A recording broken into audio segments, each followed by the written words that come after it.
إن الحمد لله نحمده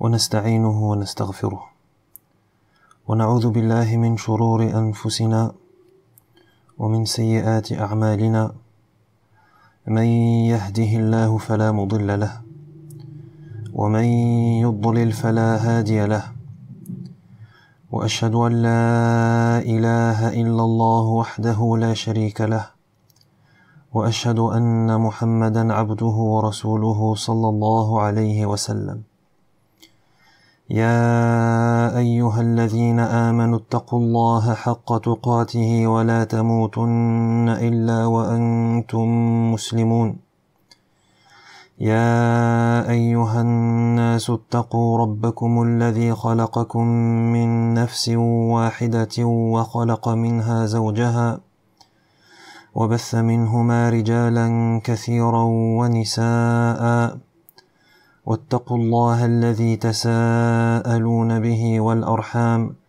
إن الله كان عليكم رقيبا يا أيها الذين آمنوا اتقوا الله وقولوا قولا سديدا يصلح لكم أعمالكم ويغفر لكم ذنوبكم ومن يطع الله ورسوله فقد فاز فوزا عظيما أما بعد فإن أصدق الحديث كتاب الله وخير الهدي هدي محمد صلى الله عليه وسلم وشر الأمور محدثاتها وكل محدثة بدعة وكل بدعة ضلالة وكل ضلالة في النار Amma ba'd. Toutes les louanges reviennent de droit à Allah seul. Nous le louons, lui demandons son aide et implorons son pardon. Nous cherchons refuge auprès d'Allah contre les maux de nos personnes et contre nos mauvaises actions. Celui qu'Allah guide, nul ne peut l'égarer. Et celui qu'Allah égare, nul ne peut le guider. Et j'atteste qu'aucune divinité n'est digne d'être adorée si ce n'est Allah, lui seul, sans aucun associé. Comme j'atteste que Muhammad est son serviteur et son messager, sallallahu alayhi wa sallam. Ô vous qui croyez, craignez Allah de la crainte qui lui sied, et soyez entièrement soumis à Allah jusqu'à la mort. Ô hommes, craignez votre Seigneur qui vous a créé d'un seul être, dont il tira son épouse, et qui, de leur union, répandit sur terre nombre d'hommes et de femmes. Craignez Allah, au nom duquel vous vous implorez les uns les autres, et craignez de rompre les liens du sang. Allah vous observe parfaitement. Ô vous qui croyez, craignez Allah et tenez des propos justes, afin qu'il amende vos œuvres et vous pardonne vos péchés. Et quiconque obéit à Allah et à son messager obtiendra un immense succès. Le récit le plus véridique est sans aucun doute le livre d'Allah, de même que la meilleure des guidées est celle de Muhammad sallallahu alayhi wa sallam. Et les pires choses sont celles qui sont nouvellement introduites dans la religion. Et toute chose nouvellement introduite dans la religion est une innovation religieuse. Et toute innovation religieuse est un égarement, et tout égarement est voué au feu. Voici donc, si Allah le veut, une série de cours sur la croyance islamique. Et il ne fait aucun doute que la croyance, elle occupe une place particulière en islam. L'importance de la croyance en islam est telle qu'elle constitue la première chose que tout musulman se doit d'apprendre. Rien ne prime sur la croyance. C'est d'ailleurs pour cela que tous les messagers alayhimus salam, lorsqu'ils ont été envoyés à leurs peuples respectifs afin de leur transmettre le message divin qui leur a été confié, ils ont tous entamé leur prêche par la croyance, par le tawhid. Pourquoi? Car la croyance islamique, elle est aux musulmans ce que sont les racines à un arbre. Car la croyance islamique, elle est aux musulmans ce que sont les racines à un arbre. Voilà pourquoi, tout comme la qualité des fruits d'un arbre dépend directement de la santé et de la qualité de ses racines, la qualité des fruits du croyant, qui sont ses actes, dépend de la croyance qui habite son cœur. C'est pourquoi une croyance qui est saine et qui est authentique, elle laissera naître chez la personne des actes qui seront sains et vertueux. Par contre, une croyance qui est malsaine et qui est inexacte, elle donnera, elle, naissance chez la personne à des actes qui sont gangrénés et qui sont corrompus. Plus encore, tout ce que tu peux voir comme trouble et comme dysfonctionnement dans les sociétés qui peuplent cette planète, tout cela n'a pour origine que l'absence de croyance authentique, ou la dégradation qu'elle a pu subir, ou cela est dû aux offensives qui sont menées afin de corrompre cette croyance authentique et islamique. Tu comprendras donc que tout se joue sur le terrain de la croyance. Si la croyance se réforme, tout le reste se réformera automatiquement. Donc, celui qui désire réellement changer les choses et les faire évoluer vers le bien, que ce soit à l'échelle individuelle ou sociétale, qu'il sache que tout se joue exclusivement sur le terrain de la croyance.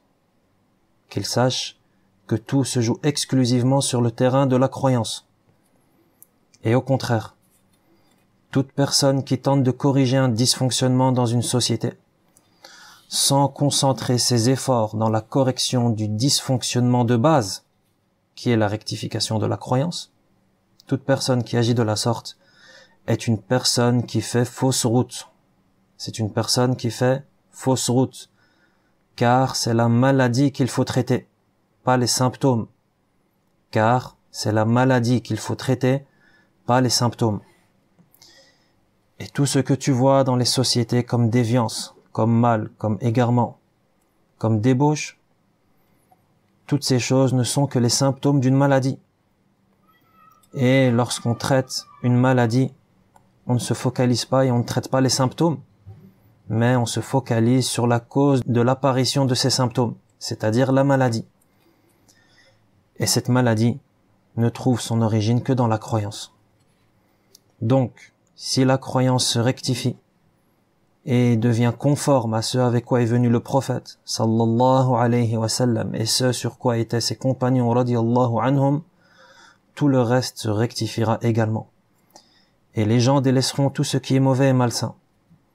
C'est d'ailleurs pour cette raison que lorsqu'Allah, le Seigneur des mondes, a envoyé les messagers, ils ont tous commencé par la correction de la croyance, par la rectification de la croyance. Ils ont tous appelé au tawhid.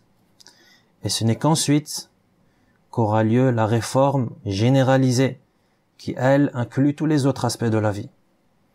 Mais si la base du mal n'est pas traitée, comment pourrait-on espérer la réforme du reste, qui n'est en réalité que la conséquence de cette mauvaise base? Et comme le dit l'adage, Mata yastaqimu adh-dhillu wal-'udu a'waju. Comment veux-tu que l'ombre soit droite alors que le bâton est tordu? Comment veux-tu que l'ombre soit droite alors que le bâton est tordu? L'ombre, tu veux qu'elle soit droite.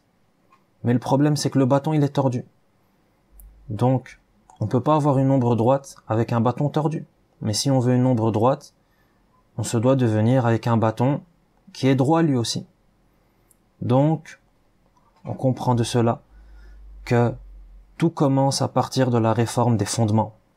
Ainsi, le bâton sera droit et son ombre le sera également. En revanche, il n'est pas possible d'avoir une ombre qui est droite avec un bâton qui est tordu. Il est donc impératif que le musulman apprenne la croyance qui est la sienne, la croyance avec laquelle est venu son prophète et son messager sallallahu alayhi wa sallam, chose à laquelle nous nous attellerons incha'Allah Rabbul Alamin durant cette série d'interventions. Et pour ce faire, nous nous baserons sur le remarquable livre intitulé Al-Mu'taqad al-Sahih, la croyance authentique, du Cheikh Ibn Barjas, rahimahullah, reformulé en question-réponse par Abu Muhammad Abdullah, fils du noble Cheikh et docteur Muhammad ibn Sa'id Raslan, hafidhahullah. Ce livre se distingue par sa clarté, par sa simplicité et par le fait qu'il résume remarquablement bien la croyance auquel tout croyant se doit d'adhérer, faisant ainsi de lui un livre idéal pour débuter dans l'apprentissage de la croyance islamique. Je demande donc à Allah, par ses noms parfaits et ses attributs sublimes, de nous permettre de mener à bien cela, et de nous faciliter la tâche, et d'en faire quelque chose qui est accompli pleinement pour son noble visage en toute sincérité. Aussi, je lui demande d'en faire une clé du bien, et de le rendre utile et bénéfique aux musulmans et au monde jusqu'à l'avènement de l'heure. Il en est certes capable, et mon Seigneur exauce les invocations, et qu'Allah couvre d'éloges et salue notre prophète Mohammed, ses suiveurs et l'ensemble de ses compagnons. Avant d'entamer, Inch'Allah, la lecture du livre à proprement parler, commençons par une brève introduction qui nous aidera, Inch'Allah, à comprendre ce que signifie la croyance, la aqida. Une brève introduction qui nous aidera, Inch'Allah, à comprendre ce que signifie la croyance, la aqida. Ta'rif al-aqida. La définition de la aqida, la croyance. العقيدة لغة من العقد وهو الربط والشد بقوة. Donc la croyance, en arabe la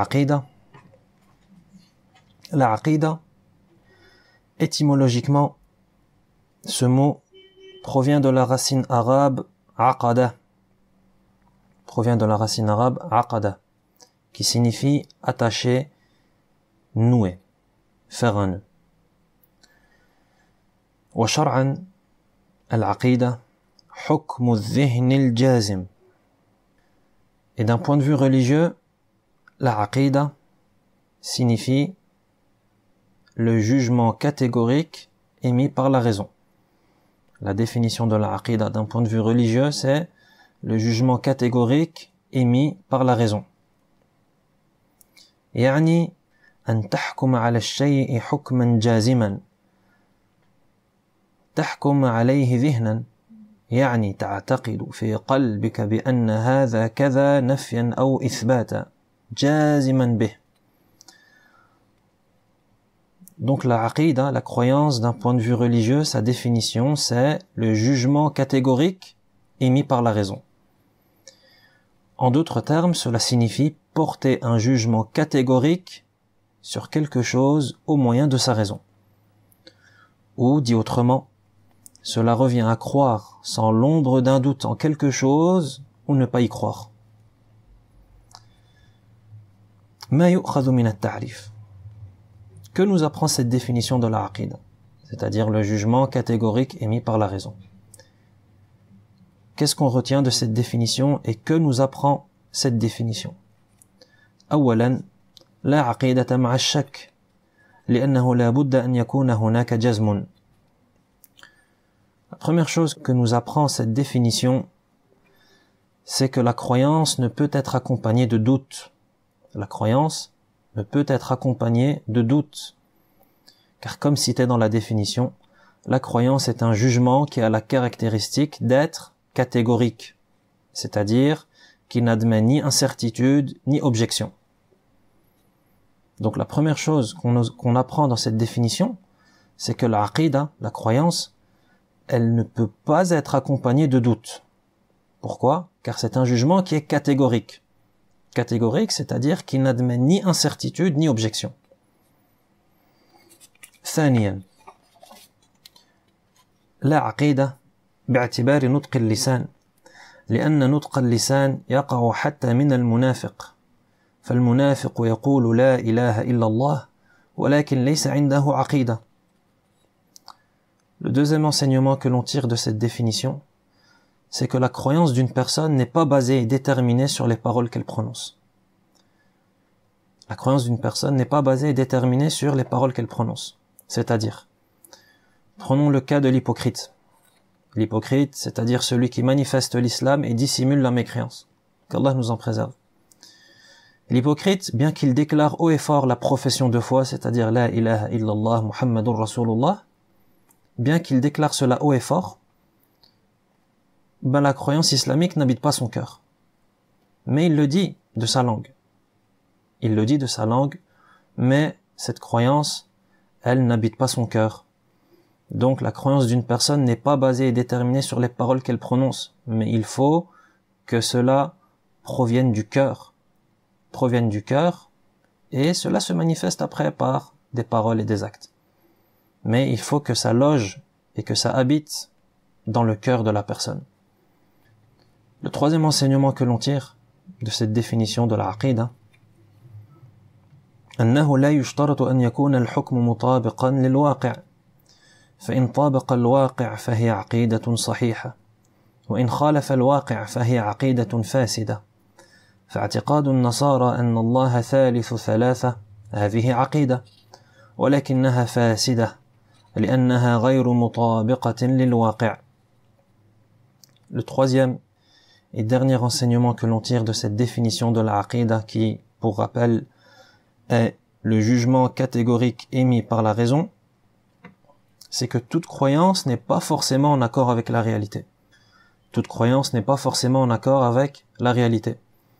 Voilà pourquoi on dira d'une croyance qu'elle est authentique si elle est conforme à la réalité. Et on dira d'une croyance qu'elle est corrompue, qu'elle est inauthentique, si elle est en désaccord avec la réalité. Par exemple, la croyance des chrétiens en la Trinité. C'est une croyance à part entière. Seulement, c'est une croyance qui est corrompue, car elle ne reflète pas la réalité des choses. La Trinité est donc bien une croyance. Seulement, c'est une croyance qui est fausse et qui est corrompue et qui est inexacte, car elle est en désaccord avec la réalité des choses. Quant à la croyance, par exemple, au fait qu'Allah soit le seul digne d'être adoré, il s'agit là d'une croyance qui est authentique, car elle est en accord avec la réalité des choses. Enfin, concernant la définition de la aqida, notons également le lien qui existe entre le sens étymologique et linguistique du terme aqida et le sens religieux. Donc, pour rappel, le sens étymologique de la aqida, c'est le fait de nouer et d'attacher quelque chose. De la racine arabe aqada, attacher, nouer quelque chose, faire un nœud. Ça, c'est étymologiquement. Et dans la religion, la aqida, c'est hukm al-dhihn al-jazim, c'est-à-dire le jugement catégorique émis par la raison. Quel est le lien entre les deux sens? Car il faut forcément qu'il y ait un lien entre le sens linguistique et le sens religieux. Sinon, la croyance n'aurait pas été appelée aqida en arabe. Donc la question ici est de savoir pourquoi est-ce qu'en arabe, la croyance a été appelée aqida. Aqida qui signifie à la base, d'un point de vue étymologique, attacher et faire un nœud. Donc le lien et la raison, et la réponse à cette question, c'est que ce jugement catégorique, qu'est la aqida, qu'est la croyance, c'est comme si la personne l'avait solidement noué et attaché à son cœur, si bien qu'il ne s'échappe pas de lui. C'est comme si la personne l'avait solidement noué et attaché à son cœur, si bien que ce jugement, c'est-à-dire cette aqida, ne s'échappe pas de son cœur. Elle est attachée.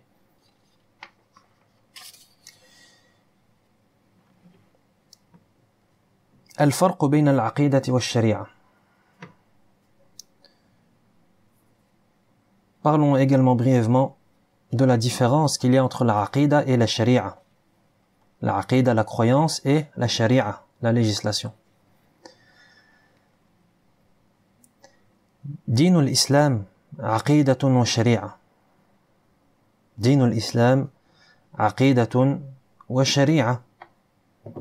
l'islam se compose d'une aqidah et d'une sharia, d'une croyance et d'une législation. فأما العقيدة فيراد بها الإيمان الجازم بالله وملائكته وكتبه ورسله واليوم الآخر والقدر خيره وشره وهذه هي أصول العقيدة الإسلامية. La aqidah, ce qui est voulu par ce terme, c'est avoir foi en Allah, en ses anges, en ses livres, en ses messagers, dans le jour dernier et dans le destin. Donc la aqidah, ce qui est voulu par la aqidah, la croyance, c'est le fait d'avoir foi en Allah, en ses anges, en ses livres, en ses messagers, dans le jour dernier et dans le destin. Et ces 6 points, qui sont les 6 piliers de la foi, ils constituent les fondements de la croyance islamique. Ils constituent les fondements de la croyance islamique. Ce qui est voulu par la aqidah également, la croyance, c'est tout ce qui dérive et découle de ces 6 fondements, de ces 6 piliers de la foi. Et ce qui est voulu par la aqidah, c'est également tout ce qui s'y assimile et qui est considéré comme faisant partie des bases de la religion. وأما الشريعة فيراد بها التكاليف العملية التي دعا إليها الإسلام كالصلاة والزكاة والصيام. Et enfin la sharia, la législation, ce qui est voulu par ce terme, ce sont tous les préceptes religieux qui portent sur les actes apparents tels que la prière, la zakat, le jeûne, etc. نسأل الله سبحانه وتعالى أن يعلمنا ما ينفعنا وأن ينفعنا بما علمنا وأن يزيدنا علما وصلى الله وسلم على نبينا محمد وعلى آله وأصحابه أجمعين.